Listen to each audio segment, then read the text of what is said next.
Morning everybody, Sunday morning, and waiting for my son today. Again. Um, I love my kids and um, they're very supportive of me. They always have been, um, not only since their dad died, but always supportive of me and their dad. And we're very lucky. And I say we, Alfie's still with me. I feel that he is. He'll never leave me, ever. And I still sign birthday cards, Christmas cards, as they're from both of us. And it will always remain that way. I have what I have because of Alf, really. Although we work together, but I have what I have because of Alf.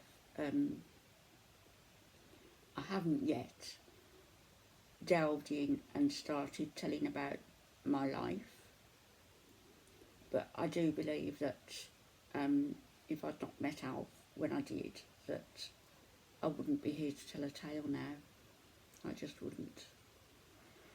Anyhow, browsing the internet again, and I came across this lady, Joanie, and I'm going to find a link and I'm going to put it in the description when I find it. And she lives in her van, and she has been living in it, I think it's, smack me on the head if I'm wrong, but I think it's 4 years she's been living in this van with her bed, and she's built the kitchen up herself, and it's a very small space. How many square feet would I say? I don't know. 60 maybe. But she's very happy, and she's living in her van, travelling around the States. And I commented, to say that I was impressed with her, with the way she was living, the independence that she had. And I just loved her van, the way she'd made it a home, really.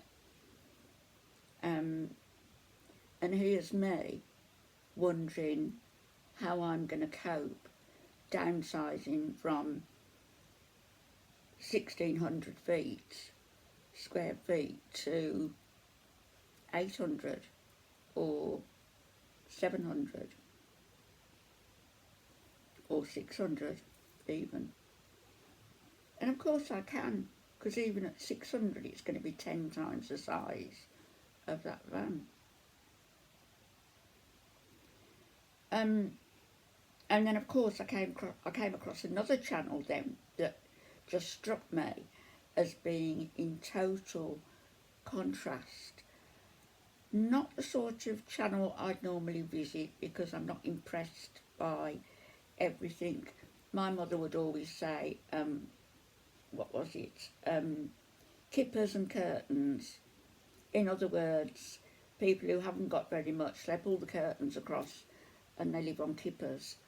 So kippers and curtains, and they were showcasing their lifestyle. But it wasn't kippers and curtains, they had some money. And everything in their house, young married couple, obviously had everything given to them by wealthy parents. A big, brand new house. I think there was about 3 or 4 bedrooms. They had room to have an office each. I can't even remember what channel it is, to go back and find it for you, but I wasn't really impressed by that. It was, you'd go in and everything was pristine, and one day she was cleaning up. There was nothing to clean. There wasn't even a coffee cup, So I'm pretty tidy, but what I would call spotless, she'd probably be throwing a hissy fit about. And that isn't how I would like to live at all. One of my sisters, I mean, if her kids watch this, they'll know who I'm talking about. And even her children called her Hyacinth Bouquet. For you, those of you who are in the UK, you'll know of that series, Hyacinths. Some of you in the States might know about it. And it's Hyacinth Bouquet, a middle-class housewife. And her husband was even like my brother-in-law. And her house was everything in its place. Not a cushion out of place. You sat down and you'd be on the edge of your seat and everything would be perfecto. And that's how my sister liked to live. Always made you welcome, but she was always very precise. And her kids called her Hyacinth Bouquet. And I remember when my children were young, and I would, if it was raining outside, and I'd bring a baby bath full of water, lukewarm water in, so they could have their boats or whatever it was on top of a blanket in the living room in the warm. And my sister was horrified by the fact that I would do something like that. But that's how we lived, Alf and I. It was always nice and comfortable and clean. But most of all, it was a home. It was a home that nobody felt awkward about coming in and creasing a cushion or knocking something onto the floor or worried about anything. You know, the only thing I wouldn't have in the house is smoking. Go out in the garden for that. But apart from that, everything else went. Everything goes, anything goes. So what I'm saying is there was a contrast between Joanie living in her van and these young marrieds living in their mansion, where everything had its place, everything was in its place. And they put sort of Meghan Markle and Prince Harry to shame, really, the lifestyle that they were living.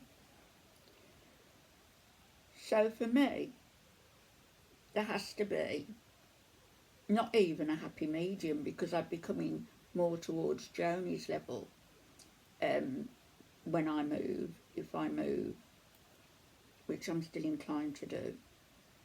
And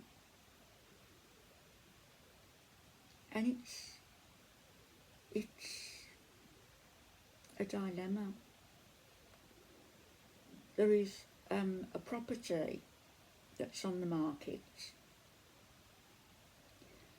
and the people who were living there, elderly couple, well, one had died and it was an elderly lady, and she's passed away, and their family just want the place gone now, and they've reduced it by a massive £30,000. It was overpriced anyway, a little bit, but it's a big markdown.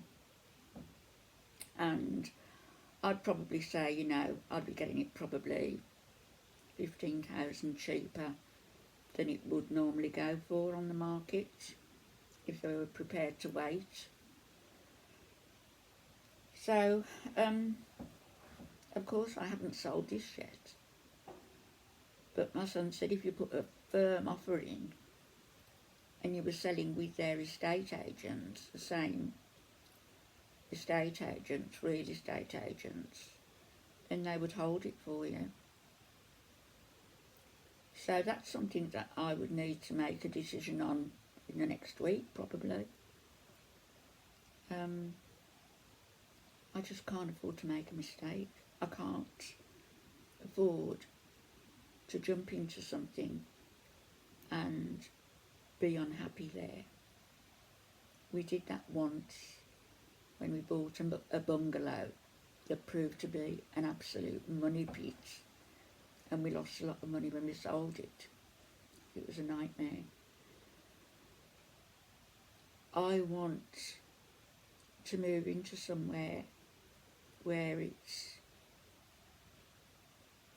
doesn't need anything major doing to it, and what it does need doing is cosmetic, and I can get the professionals in to redecorate for me. So I'm veering towards a very small place. I mean, I think that's only about, it's less than 700 square feet. But looking at Joanie in her van, the house I've got now, and then the other house on the way out, the extreme one, it is something, it is something that I could do. I've just got so much stuff. I would have to give family the first option, and then donate a lot. A lot of it's new. Clothes could be packed in the vacuum packs, winter clothes, summer clothes. And I'm thinking of all these ways in which I can save room, save space, and cope.